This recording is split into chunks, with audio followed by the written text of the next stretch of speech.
Hi, Timasuna. Big up Raindrop. No music today, obviously, because it's a very serious topic, and out of respect, I don't want to denigrate the loss of life by playing that tune. So today, yeah, it's going to be a bit of a big up RCW, Jordan Babs, Narinda, never seeking us. Up to the Sikh Bros. We was going to talk about Khalistan today, but we'll do that next week. It's just too big up Raindrop, big up Raindrop. I heard you on Raspect's channel.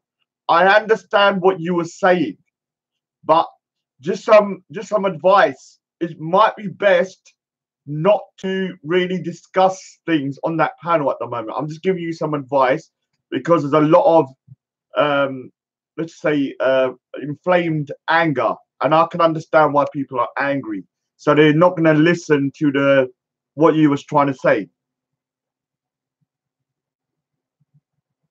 Yeah. So what you were saying, let me just clarify something, Raindrop. What you were saying was logical and correct. It was just the wrong time to talk about it. Today, when you're talking about this subject, it should just be basically about, all right, condemning it and saying, look, this is an evil act, and it is terrorism, full stop.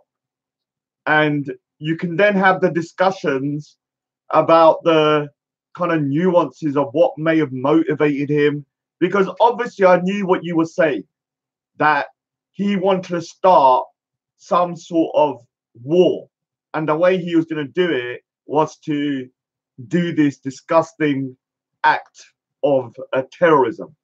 And so what you said was perfectly fine. Sometimes you can say the right thing but at the wrong time, and that's the only thing. I think Uncle Rambo was saying the same thing to you, that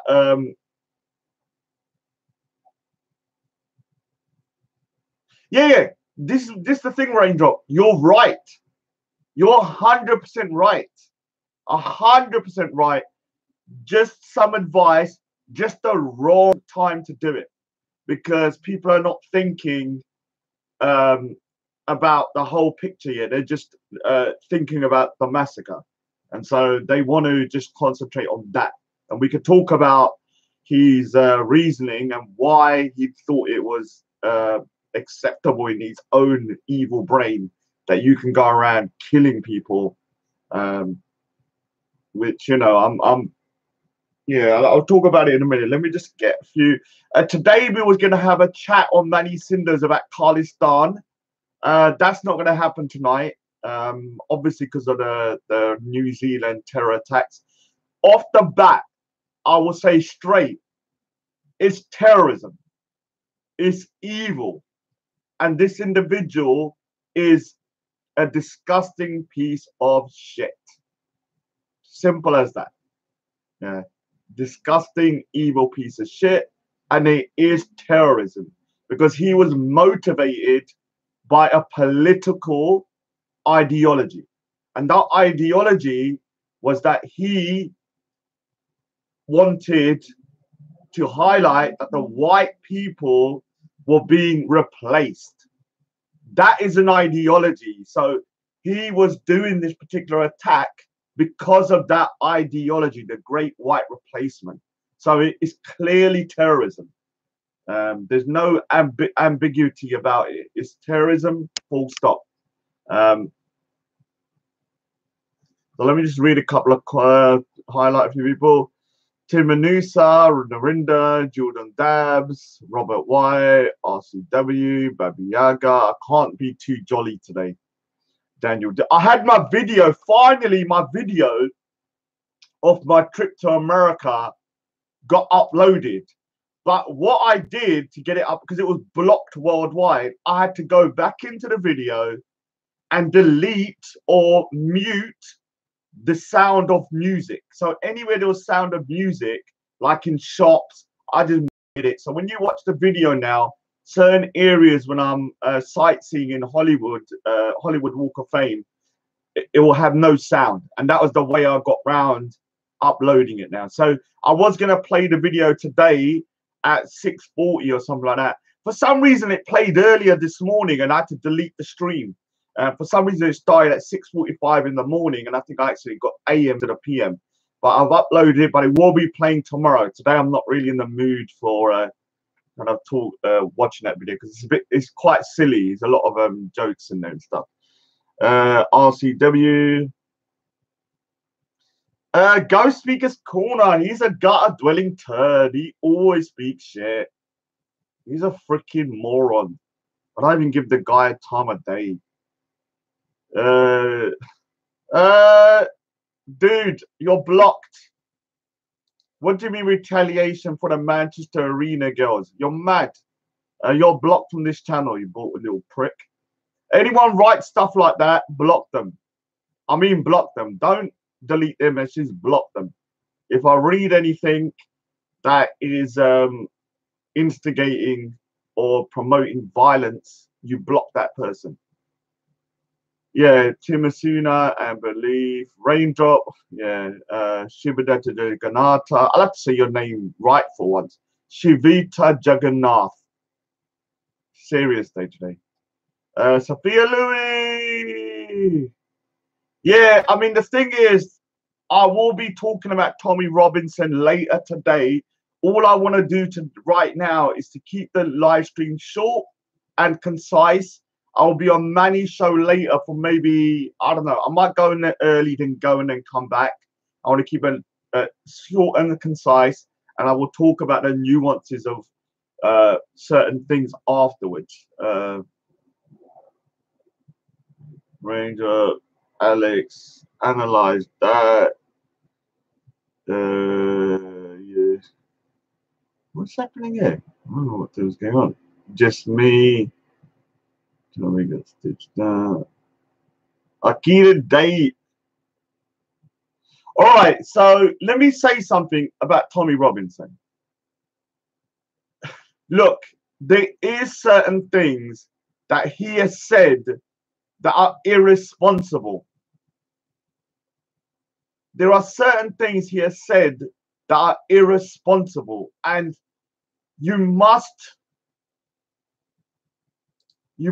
acknowledge that. I've said it before because people have asked me, what do you think of what he said outside the mosque? And there was all these houses and he was saying there's terror. And I said, that's unacceptable. It's unacceptable. You have to understand that, you know, if you start dehumanizing people of any group, what will happen is anything is then acceptable.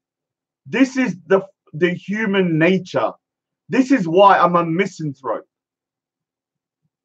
This is why I'm a misanthrope, because I know human beings are the most flawed creatures on the planet. You can be instigated into doing the most evilest things because of your sheep mentality.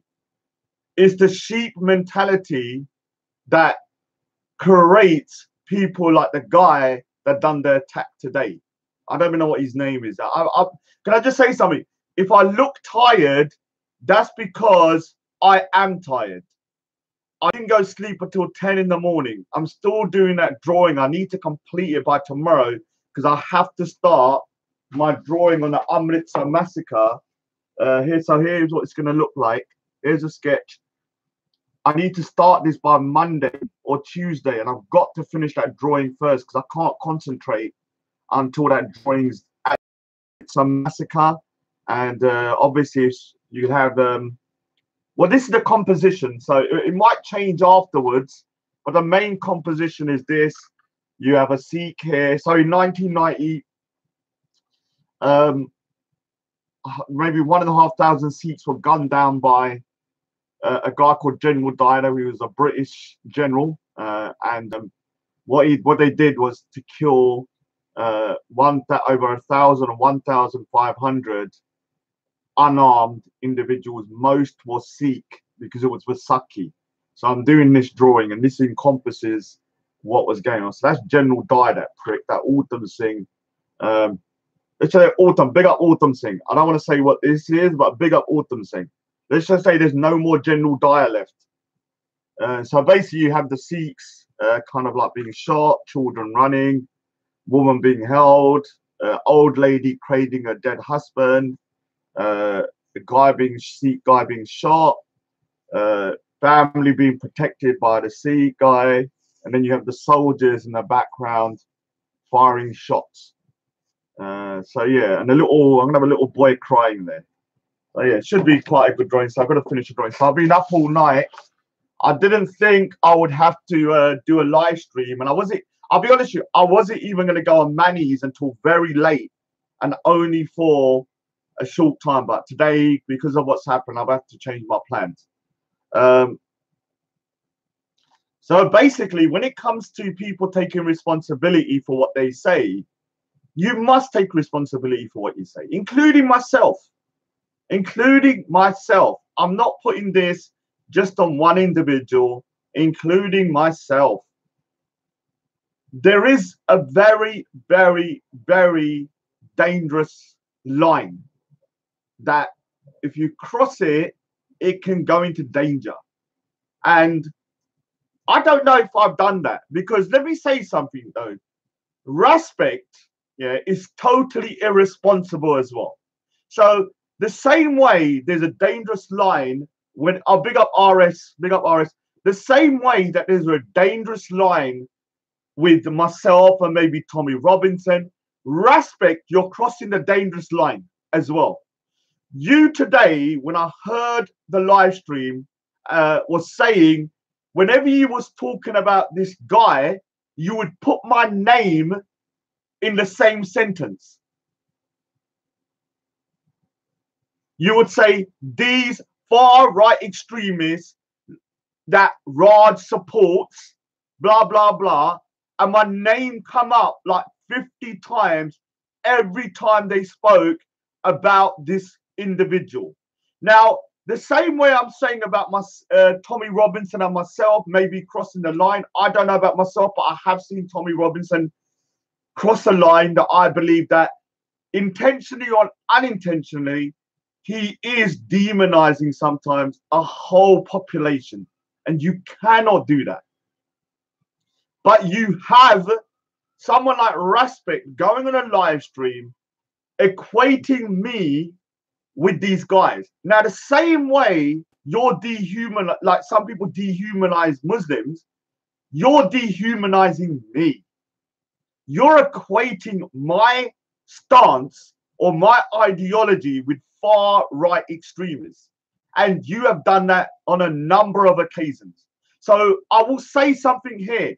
If I get attacked, it's on your head as well.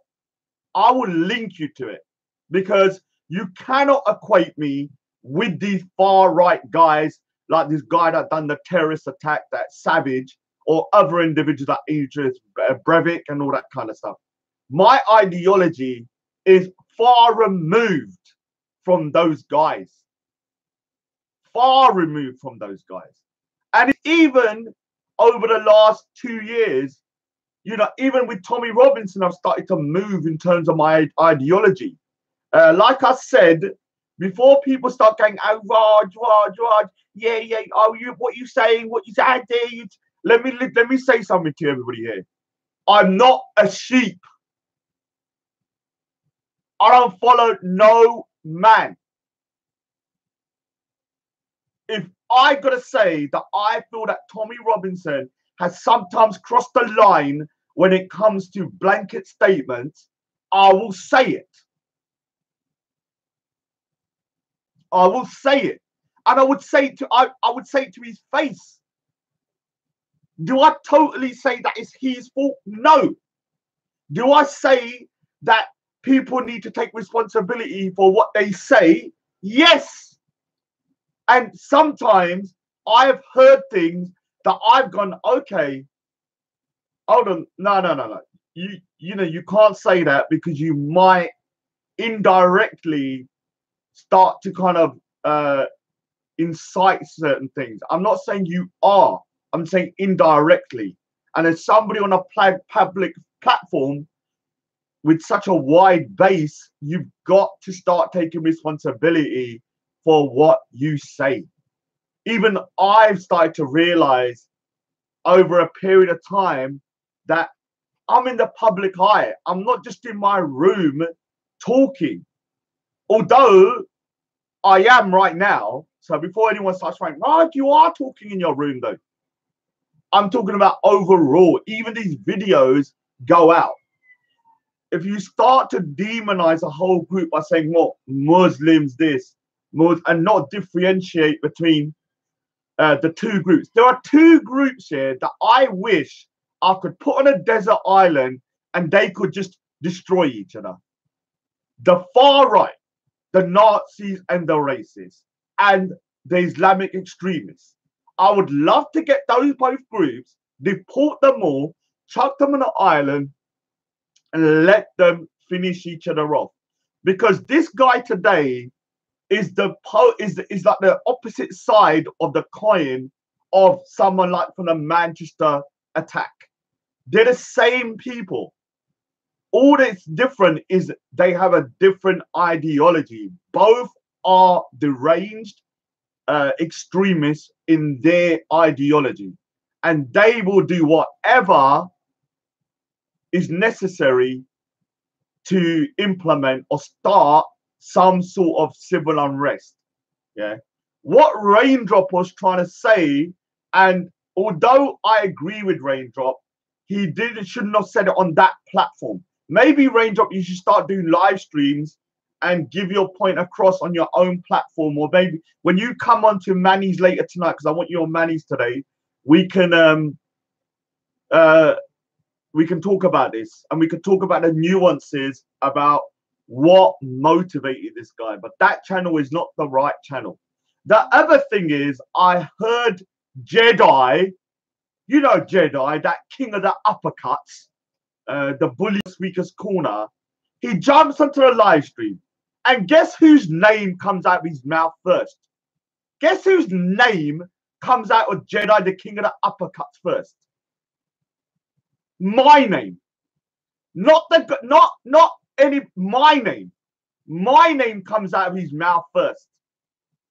So what they're trying to do is to try and equate me with this. So he goes on and goes, "Oh, well, Raj, he knows that guy called Avi something here. Remember the guy called Avi from Australia, that young guy? He was equating me with him. Let me say something to you, Jedi, you king of the uppercuts. I know you're used to going around just like, uppercutting people, and that's normal to you. But let me say something to you. I got nothing to do with Avi. Zero. I don't even like the guy. When I met him, I admit there are certain times in my life where most times I don't regret much stuff. I'm like, all right, cool, it happened. Move on. Certain things I regret, and I wish I could go back in time and deal with the situation differently. One of those times is definitely when that Avi said, "I'll wear a towel on my head." I wish I went back and I said, "Dude, what are you talking about?" And kind of harangued him for it. But I have to admit, I was so caught up in the whole situation that my own kind of common sense went down the drain. And that's one instant that I wish I went back in time. But trust me, when I see that guy again, I would definitely give him my peace of mind when I see him again. Because I also don't like the thing about Avi is that he finds it quite. Let me say something. When you're a soldier and you fight for your country and you have to sometimes kill people, okay, that is part of what being a soldier is. But don't brag about it. Don't brag about it. If you went and in war you sniped someone, like he was a sniper with a sniper rifle, and he used to be in the sniper division, and you know, in your own mindset, felt that it was necessary, don't go around bragging about it. You know, oh yeah, yeah, oh yeah, yeah, yeah, I did that. It's not tasteful. You have killed someone. You have taken a life. Whether you feel like that life was justified to be taken, it's still distasteful. So I've seen that from this Avi guy that he bragged. So I was there when he was bragging about it. Oh yeah, yeah, yeah, I'll do it again. Yeah, yeah, yeah, whatever. Okay, fair enough. You're proud of your past. You're proud of what you did. But when you're freaking bragging about it, then there's I've got to start questioning your kind of moral compass. What kind of individual are you that you think it's okay to go around bragging about killing human beings? Big up Rashma, big up Rashma. Don't be sad, Rashma. Don't be sad. You know, you should be sad, actually. Actually, now let me say something. You should be sad. Let me say something. Sometimes you should be sad. This is one of those days you should be sad. Because, you know, anyone dying is very, very heartbreaking. And no matter where anyone gets killed, it's still heartbreaking. But to go into a place of worship and to mow down innocent worshippers while they're praying, I just feel is on another level of savagery. Like, you know, whenever you hear, I know you shouldn't. I mean, for atheists, you probably don't understand. Sorry to the atheists. If you're an atheist, you're not going to understand. But when I hear about someone going into a church and massacring the parishioners, I just think to myself, oh my God, there's no place of a sanctuary for anyone. When someone goes into a mosque like today and starts mowing down people that are just praying, for me, that's heartbreaking, because once again, the mosque is somewhere where people are trying to just, you know, pray to their God. Same with when the Sikhs in America, when that racist gunman went into the Sikh temple and killed the Sikh parishioners. You know, I can feel that. So, I mean, the thing is, one of the things that I've realized over the last couple of years is that this them and us situation. Let me explain something, because a lot of people think that Raj, you're trying to instigate stuff. Raj, why do you talk about this? Raj, why are you demonized? Let me say something to you. All you can do as an individual is to grow and learn. Is to grow and learn. If you go like when I first went Speaker's Corner, I was in an echo chamber for around 4 years. I cut out all my friends from before. I wasn't speaking to no one. I was just drawing and concentrating on building my career. So I had an echo chamber of just listening to things that I wanted to listen to. I wasn't speaking to no one, and I'm talking about literally no one. Not even really even many Sikh people. The only people I was listening to was people on the internet and just generally when I went to exhibitions. So what happens is that you have this what's called biased in terms of what you listen to. So if you start getting a right-wing view, let's just say, for example, you start becoming more right-wing, your internet searches and your Google videos will start to become more accustomed to that. So I started realizing if I start typing terrorist Salafi, because I thought Salafi meant terrorism, hundreds of videos of confirmation bias would come up. So instead of videos going, this is not, Salafis are not terrorists, or Salafis doesn't mean terrorists, it would come back, Salafi terrorists, and you'd have 50 videos before you get to anything that tried to kind of challenge that. So this is what starts happening about an echo chamber when people are just listening to people of like-minded views. That happens in real life as well. You speak to somebody, they have the same ideology as you, and you have confirmation bias when you start asking questions. This is why I love Speaker's Corner. This is why I feel like Speaker's Corner is so important, because when you go to Speaker's Corner, because you're allowed to speak openly and you have characters there that are very open about their views, you can then challenge those views. The same with me. I'll give you an example. When I said around a year and a half ago, I can't believe that on camera to COE, that all Salaf are terrorists and I would lock them up in Guantanamo Bay, do I regret saying that? No, I don't regret saying that, because I was truthful about my views at that point. I said that because I truly believed it. So when I said it, it then went on film, and then other individuals saw that film. They saw the film and they came to challenge my views. Those people were like Shamsi and all of those crew and a few other people that were open Salafis, or they classify, and then they challenged my views. And I have not used that terminology since then. You cannot find a video. So this is where I believe free speech here is very important, because you need to hear the bad ideas and the good ideas. You need to be challenged on the bad ideas, and the good ideas need to be embraced. Now, there is a fine line though. There is a fine line between free speech and then going into inciting violence. And that's where I cross the line. I have a limit myself.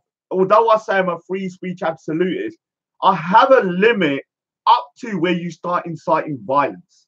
When you start writing stuff like, okay, these people, yeah, are all like this, and these people are a danger. So, but you don't actually specify what needs to happen next. You're inciting some form of violence. Yeah, there will be violence, will be the ultimate consequence. And the reason for that is that people are just shit. It's as simple as that. We are just flawed pieces of shit. Yeah. Once you understand that, you'll understand why today happened. This individual thought it was totally normal to drive about, fill his car up with guns, go into a place of worship and mow down people just going around their daily prayers, including women and children. Remember this. If I read a comment from someone going, well, I'm going to block you, because not only did he, it wasn't like, yeah, he planned it for years. This was so premeditated. It's not like, you know, he was meant. Now, let me say something here. This mental illness argument needs to stop being used when it comes to clear terrorist attacks.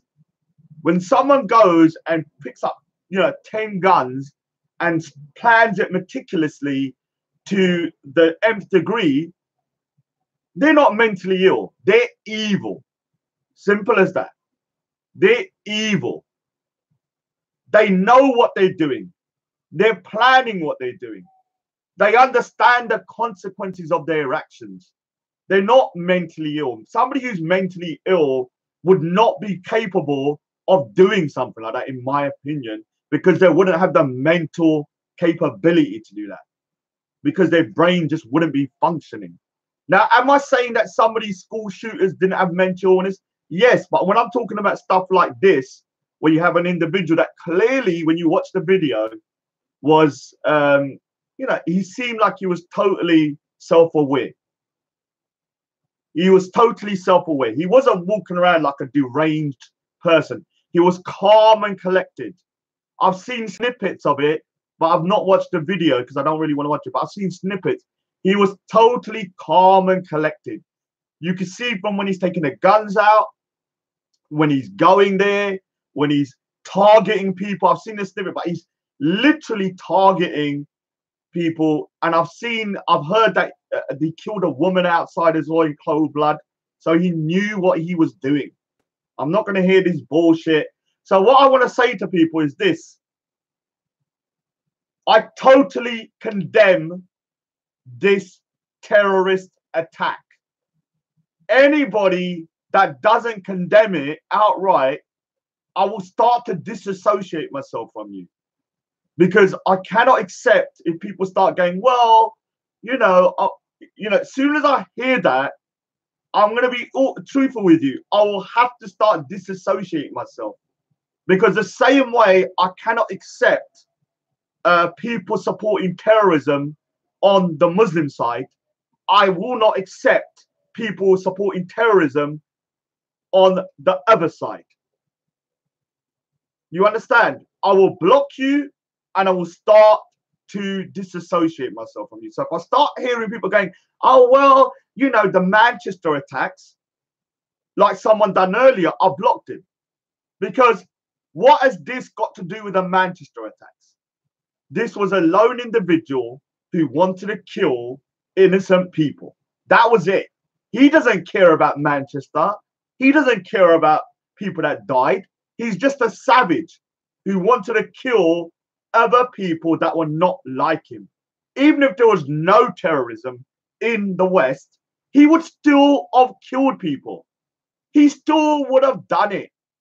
He's just using that, because one of the things I found really disgusting was that he had the gun and he had all these names on it, including the name of a lady's daughter that died in a terrorist attack, 11-year-old girl, and he has now stained that girl's name by adding her name onto the gun in order to kill innocent people, more innocent people. So, this, he's the biggest terrorist, no doubt. Same with Andrew Breivik, same with all of these guys, same with the guy that done the terrorist attack on a London mosque a few years ago. Terrorism is terrorism. If you attack a group of people because of your ideology, whether that's because you feel like, oh, we're white and we believe these people are taking over and I want to preserve the white race, and you attack the group of people to create a race war, you're a terrorist. Same with if somebody who's a Muslim who blows up those Manchester bombings because they believe that they're getting revenge for something else because they're a terrorist. Yeah, be careful, Rashma. And let me say something.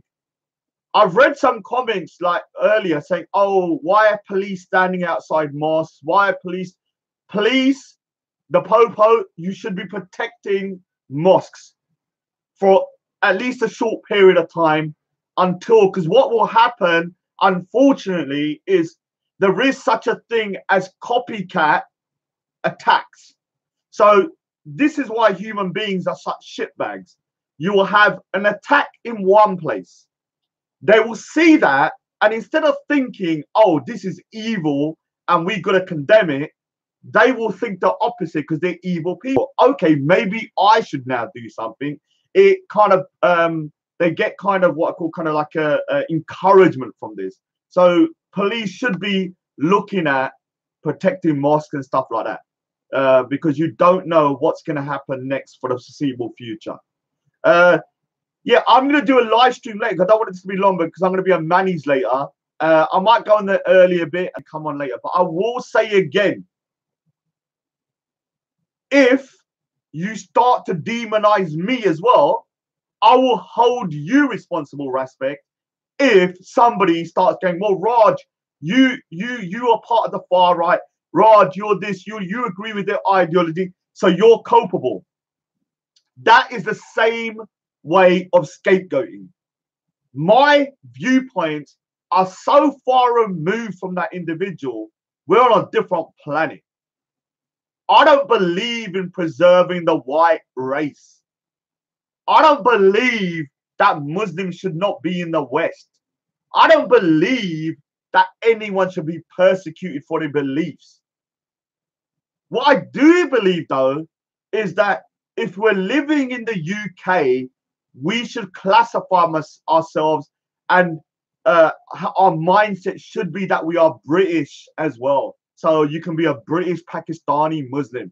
You can be a British Punjabi Sikh. You can be a British Gujarati Muslim. That's my political views. I don't care if you want to go mosque 10 times a day. I don't care if you want to fast. I don't care about these kind of stuff. It doesn't bother me. Obviously, for these individuals, it bothers them. They want to eradicate not only Muslims, but also people like me. Don't get this twisted. This is not an attack just on Muslims. This attack was to start some form of race war against everybody that is not white. That was his plan. He used the easiest target, which was the Muslim community, because obviously there is a demonization of Muslims to a certain degree, and so he will find it easier to attack a mosque than it would be to say attack a church or a Hindu temple. So he made a calculated decision to go for the mosque because he knew that there are certain evil people in the world that will think it's totally acceptable to do that. Yeah, and this is the problem. So we have two sides of the same coin: the far right and Islamic extremism. Both of them are evil. Both of them are terrorists. And both of them should be shipped abroad and stuck on a desert island, and they should just kill themselves and fight to the death. That's how I see it. I'm not going to talk long, so I'm going to now go on to the comments. I just want to see what people are saying. Now, if I start reading, now I'm going to say something. If I start reading comments here that I think you are trying to justify or trying to say, well, because of this happened, I will block you. There is no excuse. No excuse. This guy would have done this even if there was no terrorist attacks, because he hates everybody that is not like him. He doesn't care about Manchester, London, 9/11, all that kind of bullshit. That means nothing to that kind of person. In fact, he's probably happy that Asian and black people died in those things. The only people he probably feels sorry for is his white brethren, people that he classifies to be of the white race. So he doesn't care about those people. Robbie Thomason in the house.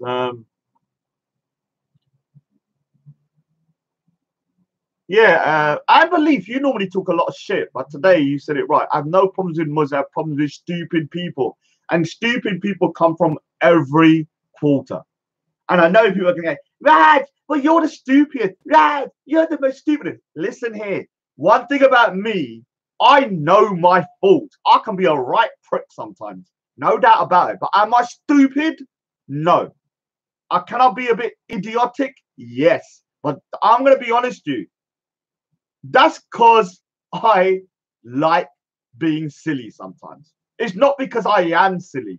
I can switch it on and off in a second. The difference between people that are stupid, they're stupid 24/7. I be silly when I want to be, because I'm in totally control. If I want to be deadly serious like now, I can switch it on and off just like that. When we Thomason, Scarlet, at least I'm playing everyone against it. I'm looking for it. I've no problem with me. Oh my god. All right, the pledge is full. Oh, did he lose the case? All right. Tommy Robinson lost the case. Tommy is just right. Oh, hard thing, what a watch. Instagram killed, but yeah, he attacked two mosques. One was the main one, and then he went a couple of miles away and he attacked the second one because he's an evil bastard. That's why he wanted to kill more people. So what did he do? He wasn't satisfied, so he went to another mosque. Oli UK.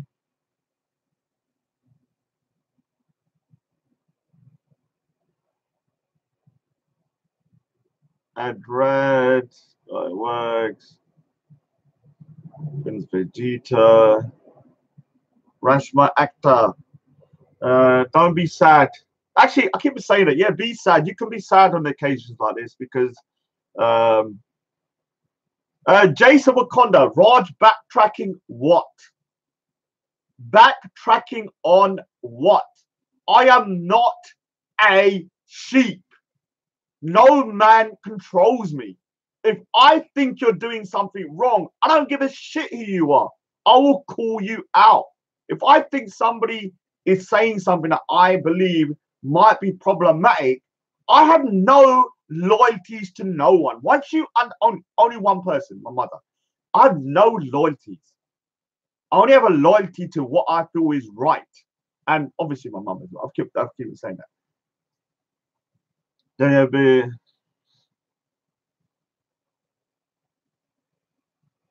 oh, Abu Machine Harris, is that you? Shahid's brother-in-law. Cool, Shahid's brother-in-law's in the house. Just clarify if that's you. You said you're Shahid's brother-in-law. Is that Abu Mashai? Because I met him the week. Big him up. I met him this week. He was Shahid's brother-in-law came to Speaker's Corner around 2 weeks ago, and I met him down there. And big up Gurjit Singh. I will tell Manny to unblock you, yeah. Yeah, Morton Hire, big up. Yeah, crazy. Seven, Shera, Sweet Egg, so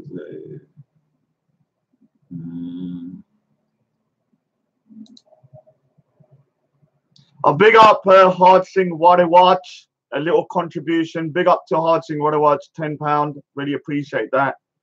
Big up, big up, big up. We was going to talk about Khalistan tonight on Manny's show, but obviously because of what's happened today, we're going to talk about the terrorist attack and speak about the implications and just generally people's stance. I hope everyone I speak to that I know and I respect outright condemns it, because I'm going to have problems if you start going, well, blah, blah, blah. That's going to start making me start thinking there's something wrong with you mentally.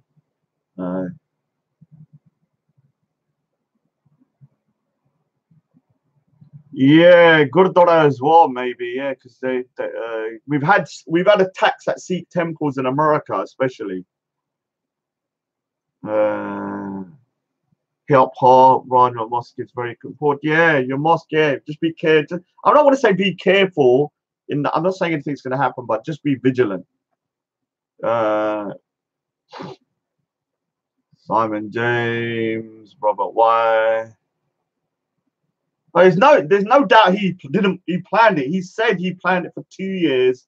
Like Andrew Breivik, they had it meticulously planned to the nth degree. That's when you know somebody is truly evil, like truly evil. Because if you can sit down for 2 years and go, all right, I'm going to do this, I'm going to plan this, I'm going to do that, you have time to contemplate what you're doing.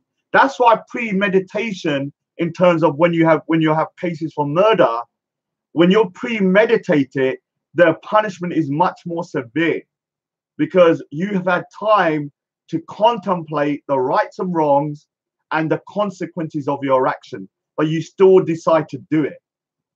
Yeah, and that's when you truly know that you are an evil person.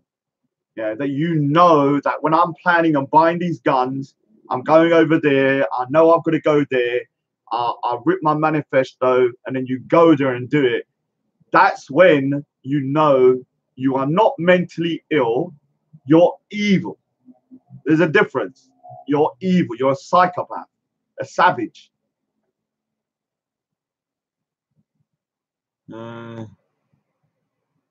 Yeah. Anybody can be a terrorist, Rashma. Anybody.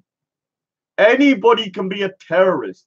White people, black people, Muslim people, Sikh, Hindu. I call Modi a terrorist because he goes around terrorizing people. It's about terrorizing people because your political or religious beliefs. So there are a lot of terrorists that are not just Muslim. It can come in all shades, all ideologies.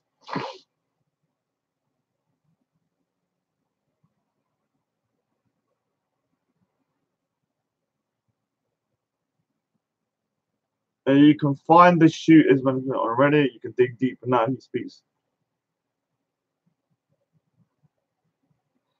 Nick kick unit. Look, I don't know what your motive is for coming on here and saying what you said about there's a lot of truth within his manifesto and all of this kind of stuff. It's not appropriate. Yeah, you haven't outright said that you agree with it, but you're on very, very fine line about me blocking you in a minute if I start reading more stuff like that. You've not outright said you've condemned the terrorist attack, so I'll give you that. But you're still saying that there are things within his manifesto that you think is, true. It's not the time and place to go into the ins and outs of whether you think white people are being replaced at this precise moment. That's an argument for another day.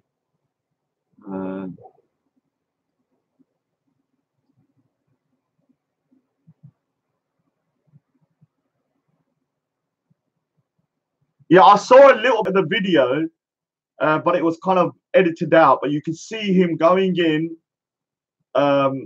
targeting people, but I didn't see the whole aftermath. But I did see another video of him walking out and just shooting down the road.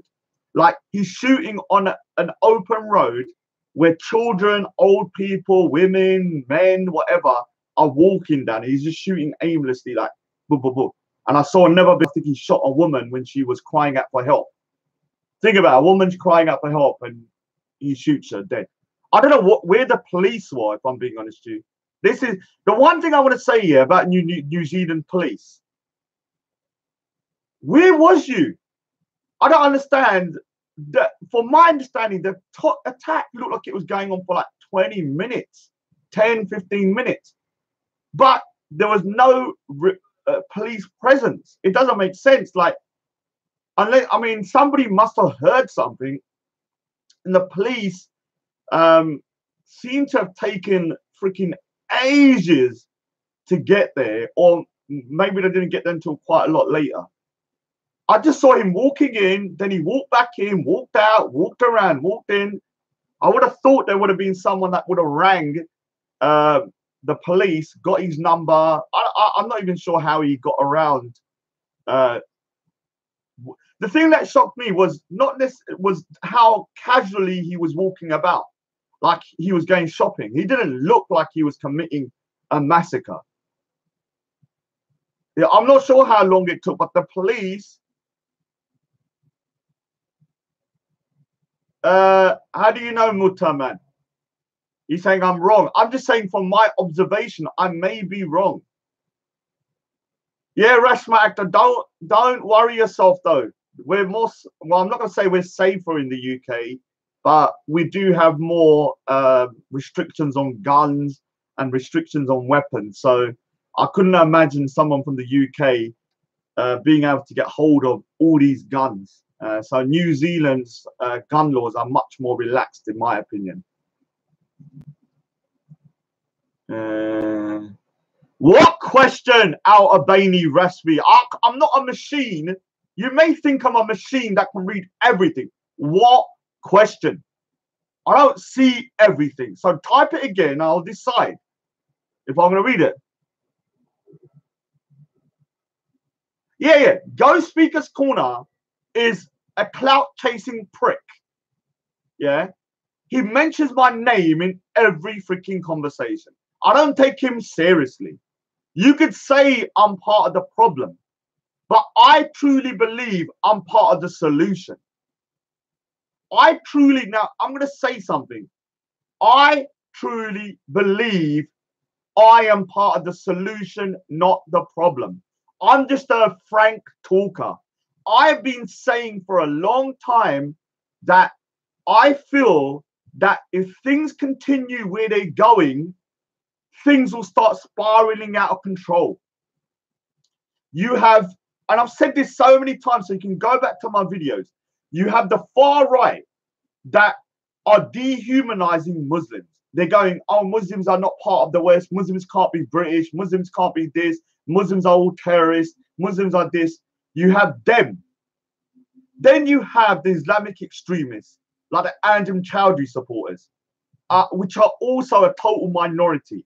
They think the same thing, but they use their religion to justify their madness. That side uses their white supremacy to justify their ideology. Both sides want the same thing, though. Both sides want the same thing. Both sides want civil unrest. Both sides want a war between the religions or between races, because they know that if people start attacking each other who are not extremists, start attacking each other because they're brainwashed, they will be left with an open playing field to then fill in the vacuum of whatever's left. This is what they want, and you can't give them what they want. What I'm saying to people is that you cannot expect, people to ignore these guys that are on the far right. You can't expect us to just ignore them and say, don't talk about anything, and don't criticize Islam because they're going to go. What I'm saying is this: Muslims, are part of the UK, whether they like it or not. They are British. I don't care what racist people, white people say, and I don't care what Muslims say. If white people say they're not British, that's your problem. If Muslim extremists say you can't be British, that's your problem. What I'm saying to you is that if we as a people in the UK all see each other as British, how can you harm your fellow citizen? How can you harm your fellow citizen? I'm a British Punjabi Sikh. If I got a British Pakistani Muslim who's there, how can I harm my fellow British citizen? How can I harm them if they're my fellow British citizen? Now, if we are just one-dimensional and we're just our religion or we're just our skin color, we have a problem. Houston, we have a problem. Because if a white person is just about his skin color, he will start dehumanizing anybody that is not white. If somebody is just Muslim, they will start demonizing everybody that is not Muslim. So you have two opposites of the same coin. And once you get to that stage, you can pretty much convince people to do anything. Anything.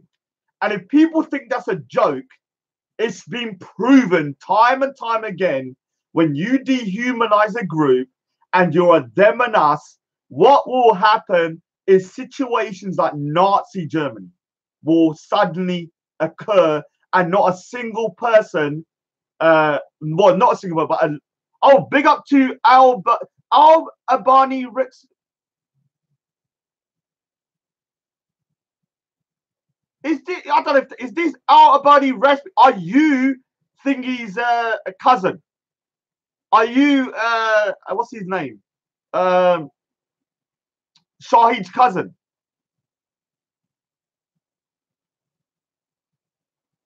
Is that his cousin? Say yes or no. Oh, you're not. It's somebody else. All right, because I was about to rip you.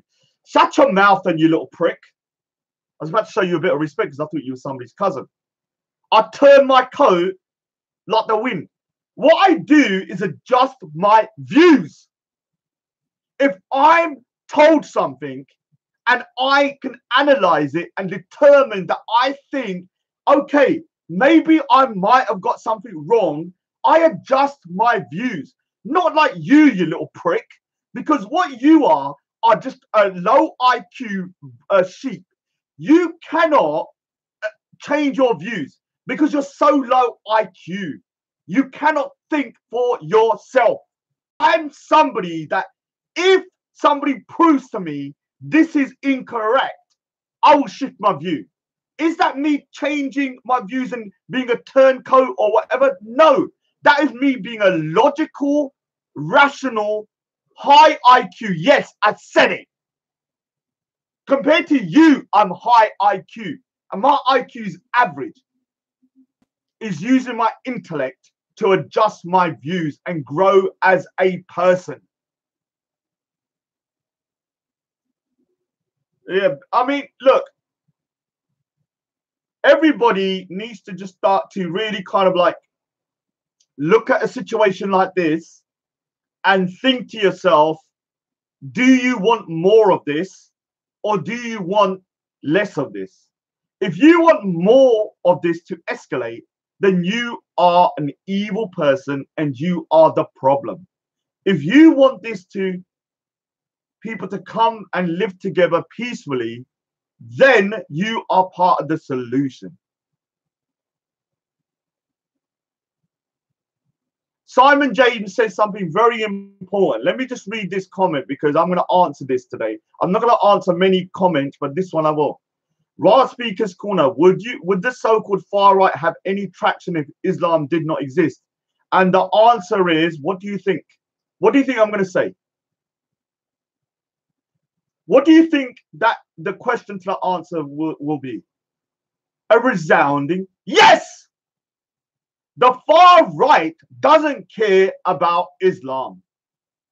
They don't care about anything apart from preserving the white race. If there was not a single Muslim in the West, but we replaced those Muslims with Hindus in the same number, they would be Hindu phobes. If you replace them with Sikhs, they would be Sikhophobes. What they are doing, the far right, when I'm talking about the far right, I mean the far right, yeah? They do not care about Islam. They give two shits about that. All they care about is preserving the white race.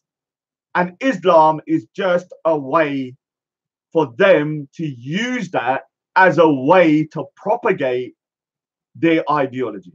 Because they know there are certain, because this is where there's a fine line.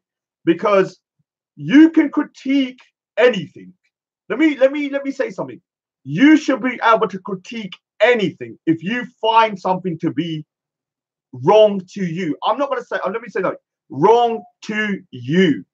If I think something's wrong and it happens to be that it's in a particular ideology, I have a right to critique it.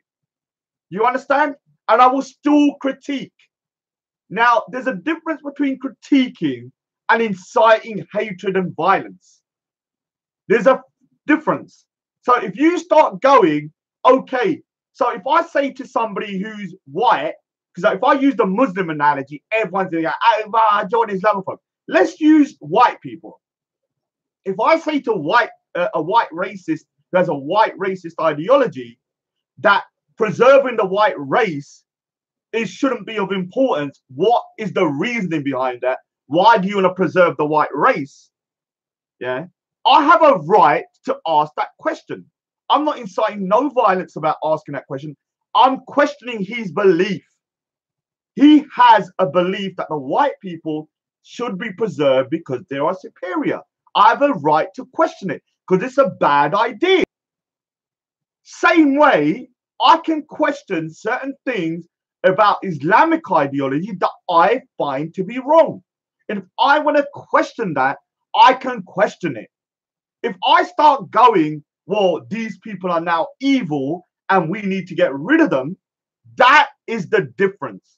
I'm not asking for anyone to be deported. I'm not asking anyone to not be practice their faith. I'm not asking anyone to change their faith. I'm just asking people to know what's right and wrong. What is right and wrong? And once you can accept what's right and wrong, then it will be easier for you to live with other people. Because most people have the same concept of what right and wrong is. Most people. But obviously, most people, now no offense to, actually, no, I'm not going to say no offense. Take offense to this. Most people are sheeps. This is the biggest problem with the world. I learned a couple of years ago, which is why I'm a misanthrope. This is how the world works. You have around, I don't know, this is just before I say what I'm going to say next year, this is from my own experience of meeting people. So this is very subjective. It's not an objective truth. It's a subjective truth to me.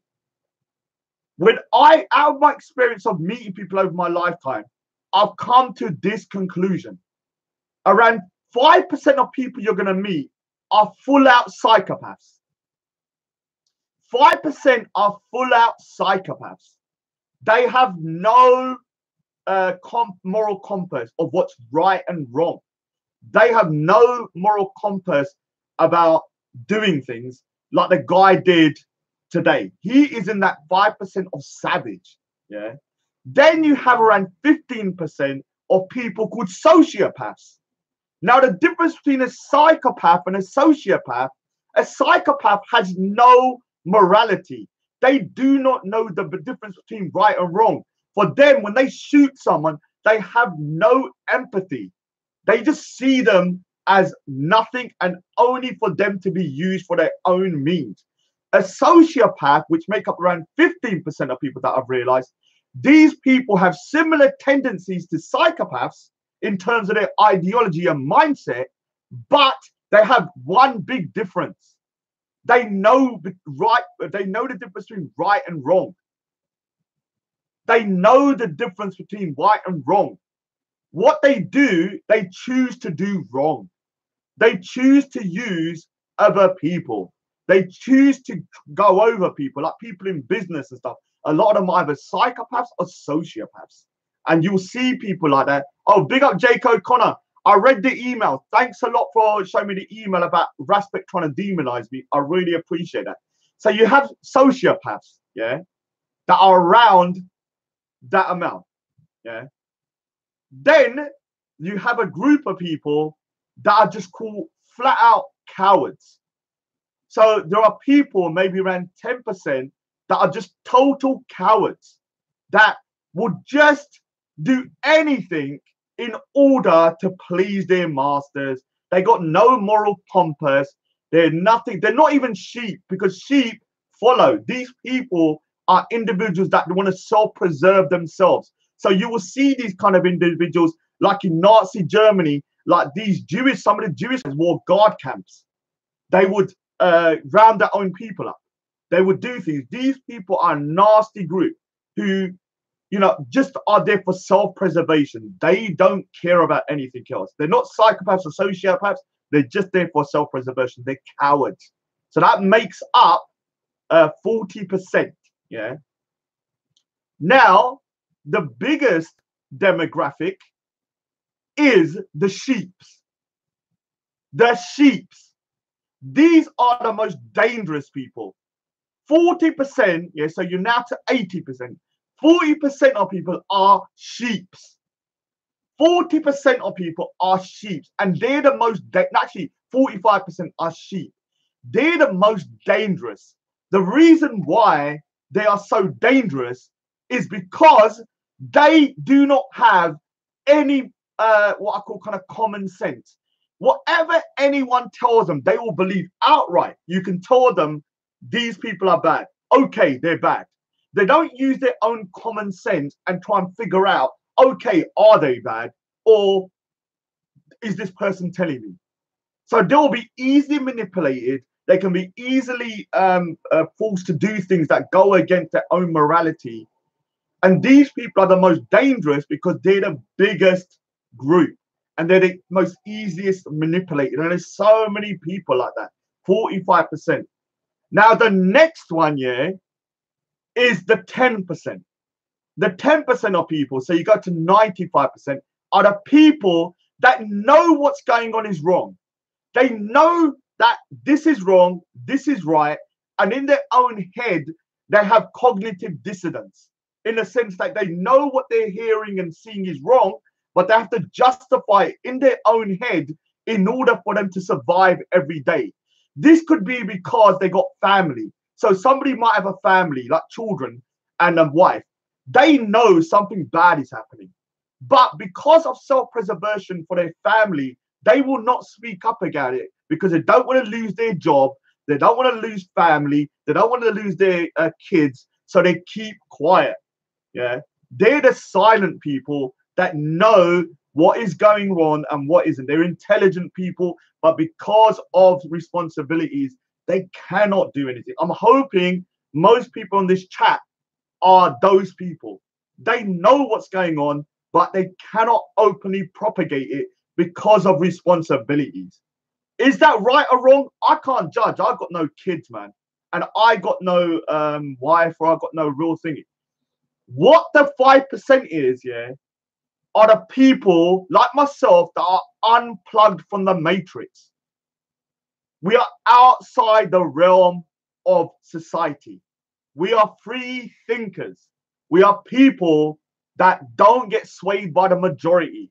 We think for ourselves and we decide if that people are right, that people are wrong. And on top of that, we can adjust our views. If you say to me one day, this person is good, and I start going, okay, I research and say, oh yeah, he's a good guy, he's a good guy, out of my own decision and my own research. But then I start seeing things that I think are bad, I will throw that person under the bus. It's as simple as that. Because I am not plugged into the matrix. I'm a free thinker. Now, one of the pieces on my chessboard is free thinker. Have a look. What is that? Free thinker. Yeah. And the red pill. So free thinking is extremely important. Not many people are capable. And I have to admit, yeah, the reason why I'm a free thinker is because I've never been part of any community. And when I say that, it doesn't mean I don't love the Sikh community. I love the Sikh community. I love the wider community as well. But I've never been part of any community just because of my mindset. I've always been on the outskirts. I've always been a loner. I've always been somebody that had to think for himself because I was never in a group. I could be around people. Don't get me wrong. I used to have a group of friends. But even within that group, I always felt like an outsider of that group. Whether it's mentally true, I don't know. But I always feel like that. Wherever I go. If I go to Speaker's Corner, I feel like an outsider. I'm a lone wolf. If I go to a Tommy Robinson event, I feel like I'm an outsider. I'm a lone wolf. When I was at work, I felt like an outsider. I'm a lone wolf. When I go to a Sikh wedding, or which I haven't been for like 20, or just say it's like a Sikh event, I'm an outsider. Yeah. Even though I have a lot of more connection with these people because they're from my land, I'm still an outsider in my own mind. I'm always a lone wolf. So for me, having that mentality, yeah. I used to be your chat line 72 13 goats. So basically, my mentality has over the years been able to withstand social pressure. So you can see me in Speaker's Corner. I get so much bombardment of people telling me you got to think like this. And I'm like, hold on a second. No, you don't tell me what to think. I'm going to decide for myself. If I feel what I'm doing is right, I will continue. If you can prove to me with enough evidence that what I think or what I'm doing is wrong, I will adjust my views accordingly. That's the difference. So big up to the 5%. I don't know who's the 5%, because the thing is, to be in the 5%, I'm going to be honest with you, you kind of have to be a loner. I'm being truthful with you. The reason why you have to be a loner to be in the 5% of the unplugged, if you have any excess baggage, you cannot speak your mind. You understand? If you have children, little brats running around in the background going, yeah, daddy, daddy, daddy, daddy, please don't say daddy, people are bullying me at school because you're on the internet. You're going to be swayed by that little brat crying his eyes out when someone punches him in the nose or something because of something you said. So you will start to adjust your views. Same with a wife, a nagging wife, all day in your ear. Why are you saying that for? Oh, my friends think you're a freaking Nazi. Why are you doing that? I'm not going to cook dinner for you today. I'm not washing your dishes today. I'm not brooming today for you. I'm not doing anything. You're not getting no conjugal rights. And you're like, all right, shit, I'm going to freaking well just listen to her and just adjust my freaking views and just shut up. Now, before everyone says, Raj, you're very misogynistic, I'm sorry. That's what comes into my mind when I think of a housewife. Not women, but I'm talking about a housewife a nagging wife telling you that, you know, she can't wash up for you, she can't do this, and she's not going to give you no conjugal rights. So brooming, yes. All right, hoovering. We're in the 21st century. Hoovering. She can hoover or vacuum, whatever that bullshit is. Yeah, we don't. Yeah, you still need the dishwasher. All right, when you've got a dishwasher, you still have to wash the dishes to put it in the dishwasher, because I wash the dishes and put them in a dishwasher. Now, I'm going to say something. There's nothing like a nagging woman to make you shut your mouth. If your woman is nagging you, don't you say that because my friends are going to think you're this. Don't you say that my mum doesn't like that. Don't you say that because work's going to tell me off. You will just be freaking restricted. Yeah. Let me tell you something. Yeah. I get nagged all the time. Yeah. And it's unbearable. I can't take it. And guess who the nagging's from? From my own sisters. I've got 4 sisters, for God's sake. They text me constantly about, Raj, why haven't you washed that? Raj, why is that dish over there? Raj, why? So imagine a wife in your ear 24/7 saying that about you speaking your mind. Could you imagine me? I wouldn't be doing this. I'd be too goddamn nagged out. Yeah, nagged out. There is such a thing. I'll be too goddamn nagged out to even speak. I'll be demoralized 24/7. Like a lot of these people are like, look at, all right, so just a perfect example. Look at Hassan, the Mad Turk. Yeah. Hassan was the epitome of somebody that was a free thinker, had balls of steel, had a good sense of humor. And guess what's happened to him? He found the missus, and he's a freaking little, what's he? What do you call when you think they've cucked him to the next degree? He's got no freaking birthday left. They just like, birthday means balls in. They just slipped him off. And now he's like a little kitten. I can't even look at him anymore. When I see him, I'm disgusted. Because I remember the Mad Turk. And it's like looking at the Incredible Hulk, and then suddenly you see Bruce Banner. You'd want to smack Bruce Banner in the face and say, bring back the Incredible Hulk. Yes, I've been watching the Avengers thingy, so that's why I said it. All right, I'm going to go now, because I was only supposed to talk for a freaking thing. I need to go into Manny's show. Oh my God, it's nearly 8 o'clock. All right, I better go. All right, let me just read a couple of comments. I went on a bit of a rant. I know, but I hate sheeps. I freaking hate them. Oh, good. Sophia Lewis, can you come onto the live stream later, please? Can you come on, Sam? Man, big up, big up. Burley, I bet not say that. Heisenberg, big up, big up, big up. Nyla, go. Oh, poor Reshma. Oh no, poor Reshma. Be safe. Be safe. Yeah, marriage is a freaking nice. Some people are. Rashma is the only person that can actually. Let me say something. Yeah, Rashma is the only person that can make me laugh out loud, and a real laugh. This is a real laugh. That sometimes I do fake laughs. Like, now, before everyone says I'm laughing because I'm thinking, no, I'm trying to show you a fake laugh. That's not even a laugh. I'm just faking it. But that's a real laugh before. She said, wow, women is hard to live with, to deal with. True. You're a nightmare. Sorry. Oh, God. Yeah, right. She's always kidding me with her comments, man. So she's against marriage is a nightmare. Can you come onto the live stream, Sophia? Ralph Sanas, can you come on the live stream later on, Manny's? Are you going on there? Because I think we need to talk, man. I think if you go Speaker's Corner on Sunday, I think it's going to be pretty heated, especially with myself. Yeah, actually, yeah.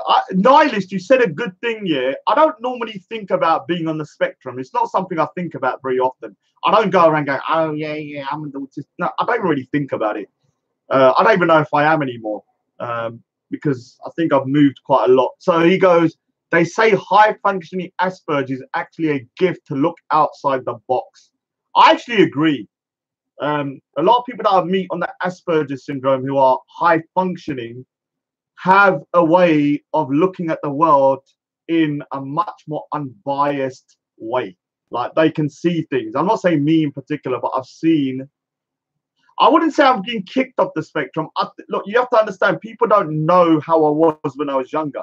So it's hard for them to understand what I mean.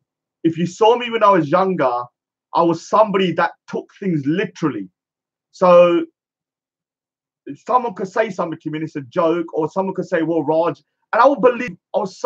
My brain was so freaking one track that I didn't understand when people were making fun, when people were taking a piss out of me. I didn't understand the nuances of people's behavior. So I had this kind of one track mind. So people would, looking back now, I can see when people were making fun of me. But at that time, I could not distinguish between mocking, making fun, or being friends. And this is what they call social blindness with people on the autistic spectrum.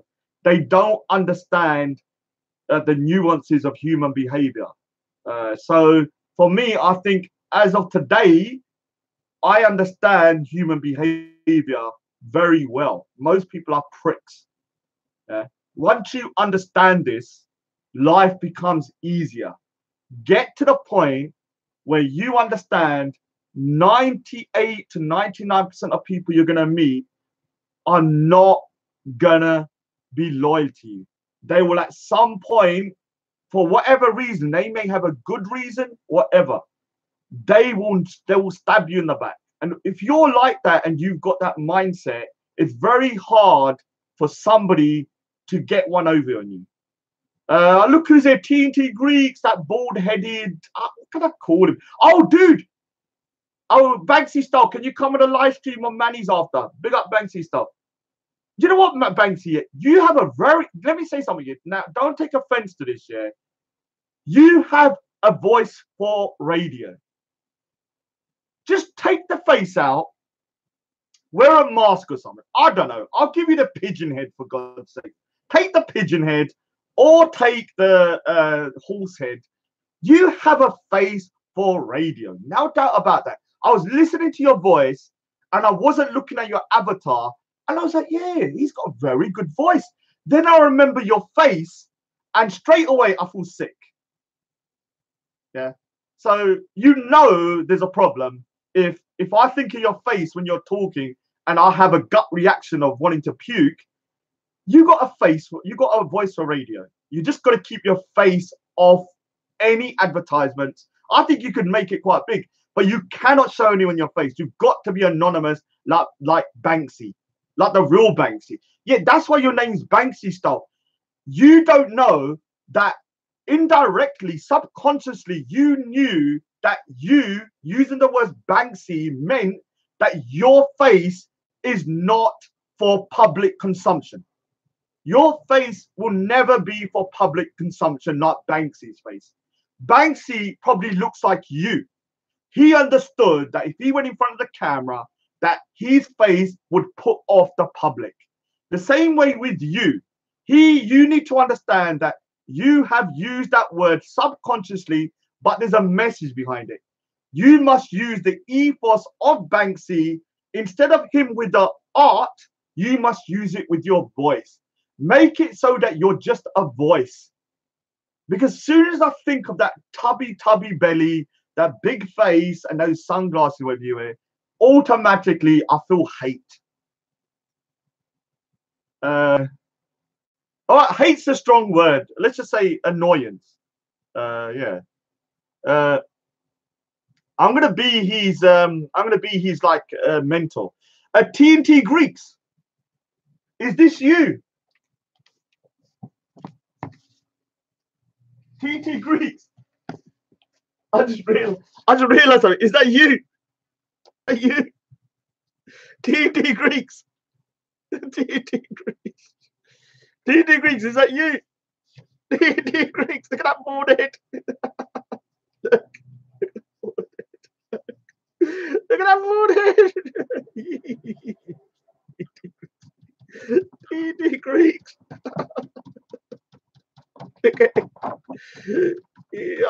Subconsciously, I drew TT. It's nearly done. It's nearly done. Oh my god! Actually, it's not. It'll be like 2 days or whatever. God knows what. I had to so that people understand before I go. As an artist, when I make a mistake with pencil, it's not as simple as rubbing out. I had to see this area here. I made a big mistake. Guess how long I spent sorting this bit out? Yeah. Guess how long? 6 hours. I had to scratch the paper and rebuild it up in order for me to draw back on it. This is the difference between computer and when you do this in real life with pencils. So let's get in there. Oh, Sid Bash in the house. Where you been, Sid Bash? Not seen you for a long time, man. Where did that Sid Bash come from? Pat Masatura. Roti Kala.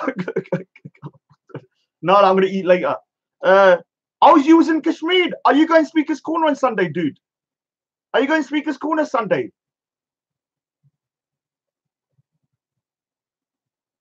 Is he going Speaker's Corner Sunday? He's so slow. God's sakes. You're not still in Kashmir, are you? With freaking internet speed that's like from the Stone Age.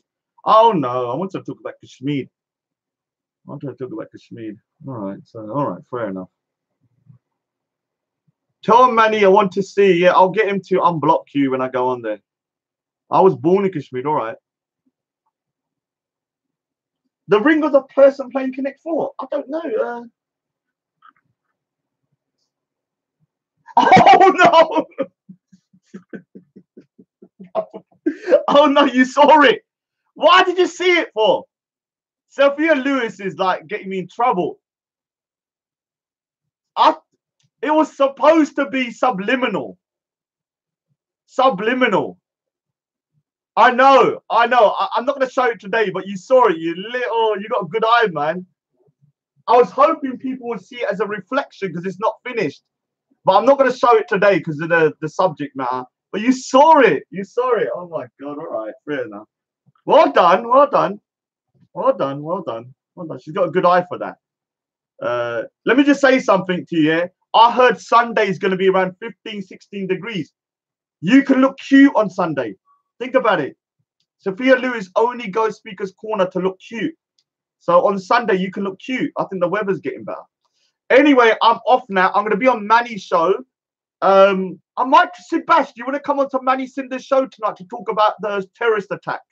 Sid Bash. Sid Bash. Sid Bash. Sid Bash. Sid Bash. Sid Bash. Sid Bash. Sid Bash. Sid Bash. Sid Bash. Sid Bash. Sid Bash. Sid Bash. Sid Bash. Sid Bash. Oh, he's all right. So all right. So all right. Fair enough. I thought I'd ask you.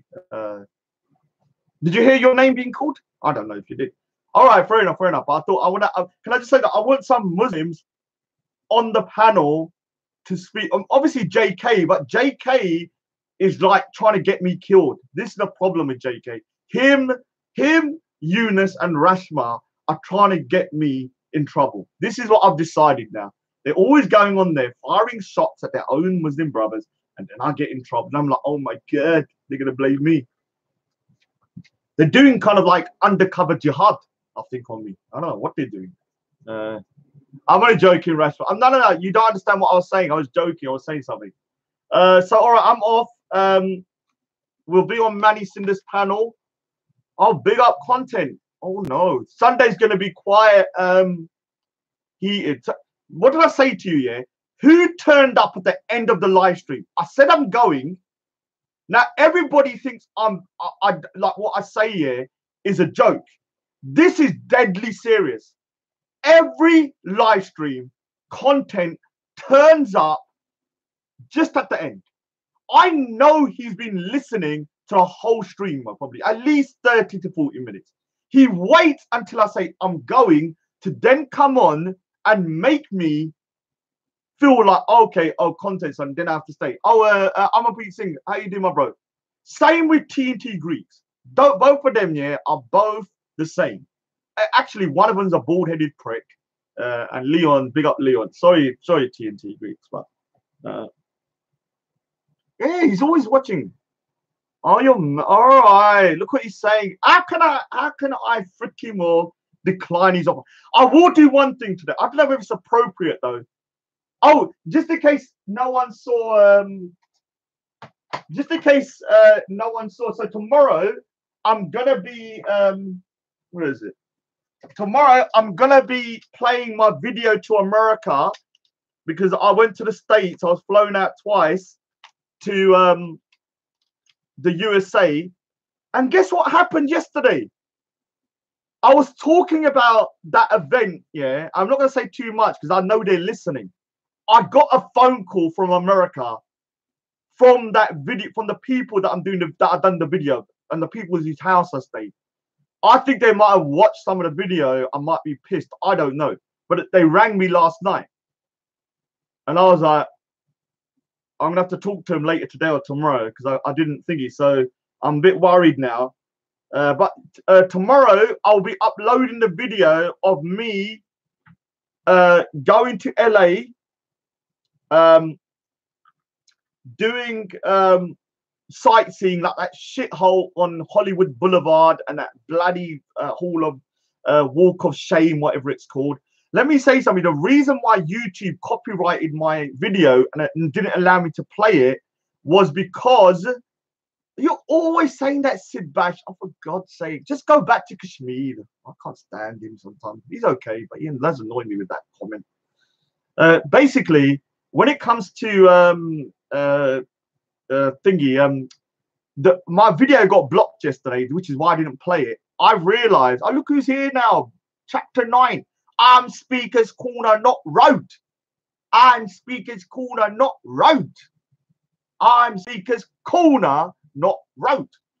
So until Oz says that to me, he's not allowed back at Speaker's Corner because he needs to start saying I'm Speaker's. Because when he's saying I'm Road, not Speaker's Corner, we can't let him into Speaker's Corner. Yeah. See, content, you can be both though. See, content's both. He's Speaker's Corner and Road. We can start saying that. I'm Speaker's Corner and Road. I'm not personally, because I'm a snitch. So can snitches be road? Can I be a roadman as a snitch? I don't know if that's possible. Is it possible? Can you be a roadman and a snitch at the same time? Someone would say it, because I'm trying to think whether I can be a roadman and a snitch at the same time. So where is that bloody thing? Okay, all right. So this is what you have to look forward to in the video tomorrow, yeah? So, oh, not for long. Oh my God, threats. Muhammad Malik, how you doing, my man? I see your comments all the time, but I keep forgetting to say your name. So, this is what you got to look forward to, yeah? On. Around with money, man. How much money I got? So tomorrow I'm gonna be uploading the video of me sightseeing, going shopping, literally behaving like a complete prick. I mean, how annoying am I? Look at this. This just tells you the kind of stuff I get up to in America. Look.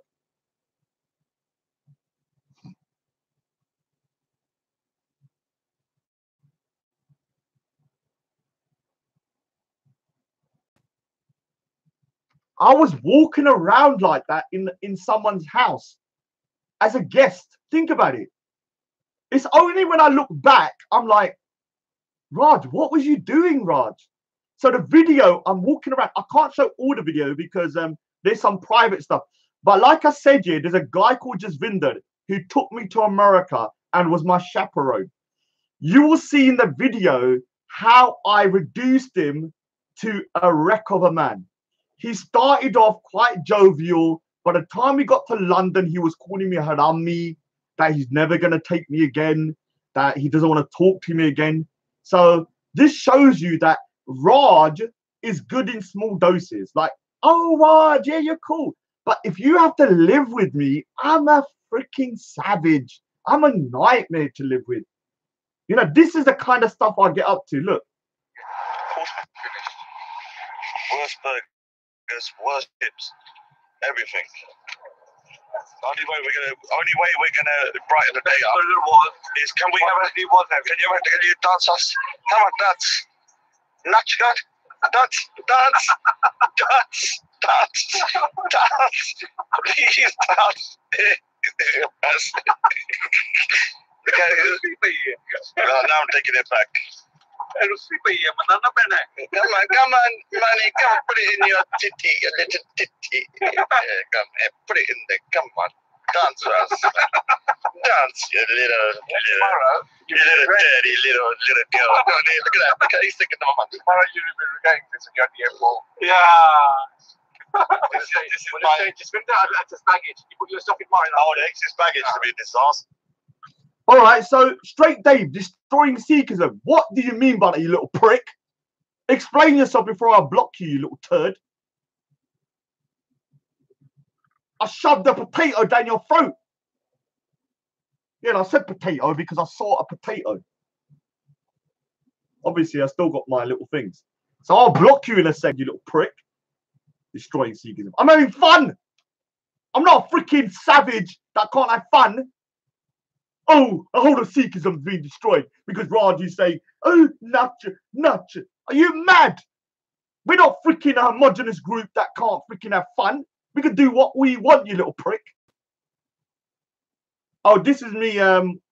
So when I went to America, obviously, like I said the other time,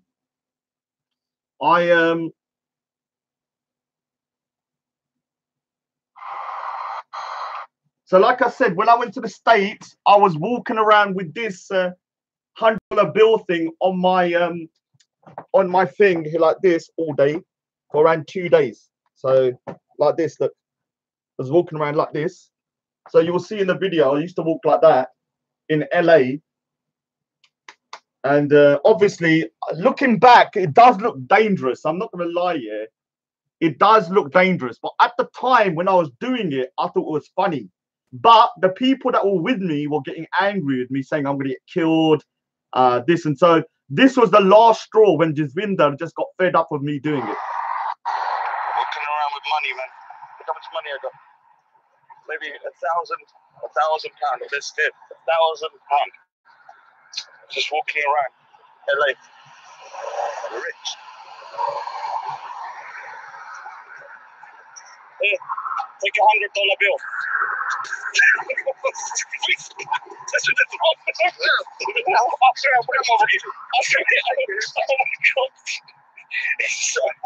He's so bad, he is. You are so bad.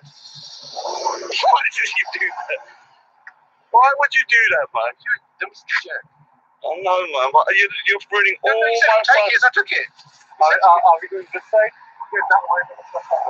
Look what happened to me. I got Mr. Santiago, my police officer. I got backed up this morning now. Yeah, you know the picture when you get to the police station? Look, here's the suspect.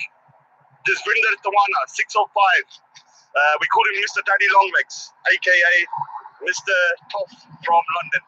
Or Buckinghamshire. Have a look. Mr. Daddy Longlegs. I spoke to him yesterday. Well, I texted him. Me and him are really cool though. We were very cool together. So tomorrow's video, I was gonna play it today, but because it's such a silly video, there's a lot of silliness going on in there, like me trolling a lot. I didn't think it was appropriate for me to kind of like play it today. So I was like, all right, let me wait until tomorrow. So here's where I stayed in LA. Have a look at that bad boy. Where is it? Look at that, man. Have you lot stayed like that? Have you lived like this before? Look at that.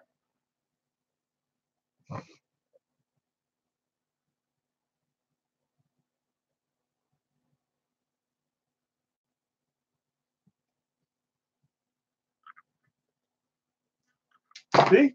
This is how I roll. You know, you lot aren't living like me, man. You think I just sit around here. I'm getting flown out to LA for free. Twice. For 8 days. I spent freaking 50 between the 2 trips. I spent 50. Actually, I spent £90 for 2 trips. Both times 8 days each. 90 quid. And most of it was on shit like this. And my globe was from LA. Look. I didn't spend anything, man. This is when talent can get you things. Like, this is why I get a lot of hate, because people cannot understand how Raj can be such a prick and have more talent in my little tiddlywink, this little thing, than you have in your entire goddamn body. All right, I better not start. Oh, I will do one thing. I don't know if it's appropriate, because I said yesterday, I watched back the video, and I got an award when I went there. Here's the award, yeah. Sequence Creative Artist Award. So it's very heavy. Now, I did say yesterday, it's the last thing I'm going to do now. I've said that this is the greatest ever weapon against burglars. I leave this in the living room for one sole purpose. If there's a burglar in the house, this is going straight in their cranium. Yeah, this is so heavy, but an amazing freaking thing here to thingy. So imagine this is TNT Greek's bald head. Yeah. Look, TNT Greek's bald head, yeah. So this is how TNT Greek's bald head is. It's like a thingy. So look.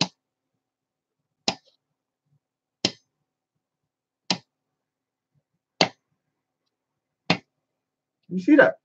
And I'm not advocating violence. I'm just saying that, you know, you can do that. I will do the test again, because what I'm going to do next time as well, I've got some rotten. Where is it?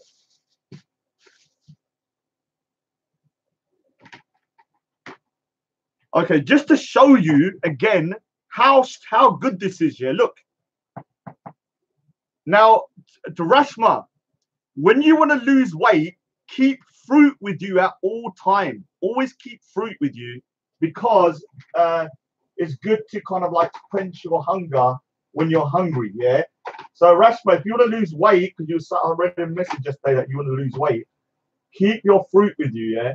So just so that people understand, to any potential burglars, yeah, if you're watching this stream thinking, oh, Raj, you live in luxury, Raj, you're freaking living MTV cribs, we want to come around your house and take what you've got. Look at this. Yeah? Imagine this is your cranium.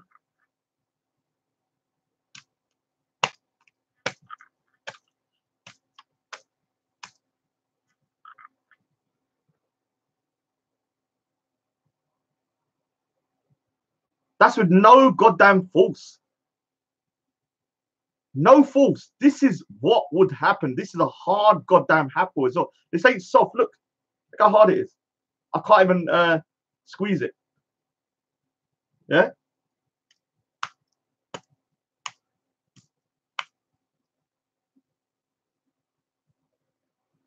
This is it, man. Thank you for the award for Humanitarian of the Year. Humanitarian of the Year. Yeah, so yeah. Look at that. So I'm just warning robbers or burglars. I don't want them to say I didn't warn them. Because I can imagine Abu Tablet, like they're saying Abu Tablet likes that tablet, him creeping through the freaking window, and then I have to defend myself. So he's known for stealing stuff. Anyway, I'm off. It was only supposed to be like a 30-minute thingy. And let me say something. I ruined the ending of this video. This is why I should have left 10 minutes ago. Because of you, COE, the last 10 minutes have gone down into degeneracy. The first 1.5 hours, I was talking sense. The last 10 minutes, because I didn't have nothing more to say, I'm freaking smashing apples with an award, and I'm bloody well showing you crazy videos of me freaking was chucking dollar bills, going natch and natch, and natch means dance. This is why I say I should have left on a good note. And I blame content for this last 10 minutes of madness. Because now people watching the video, they're not going to listen to everything I said. Yeah. And he just left and came back as well. So he wasn't even there. Oh my God. This is the kind of thing I have to put up with. Anyway, I'm off. I'll be on Manny's later. Tomorrow, my video will be up. Let me say something to you. My video tomorrow, yeah, just a warning. There's a lot of silliness in there. Lots of stupidity. I don't want people going, Raj, you're silly. I have other videos where I'm very serious doing stuff that I did in America, where I was teaching kids how to draw. I was doing, yeah, thanks, Simon. I was drawing on stage. I was promoting my calendar, my artwork and stuff. So I will put those videos up after. So this was not a holiday. So when you watch the video tomorrow, you're going to think that's all I was doing in the States. No, that was just a small portion of what I got up to. And let me say something to you flat earthers, you little pricks. When you watch the video of me in the aeroplane, this is what the earth looked like from that high up. It had a curvature. Now, I know your argument's going to be that the windows have been manipulated so it shows a curve. Shut your mouth. God's sakes. When I'm up there, I've seen it twice now. The earth is definitely curved. There's no doubt. And you'll see in the videos. So to any flat earthers, get ready to get triggered and have your world destroyed. Not literally. I'm talking about metaphorically. Anyway, I'm off.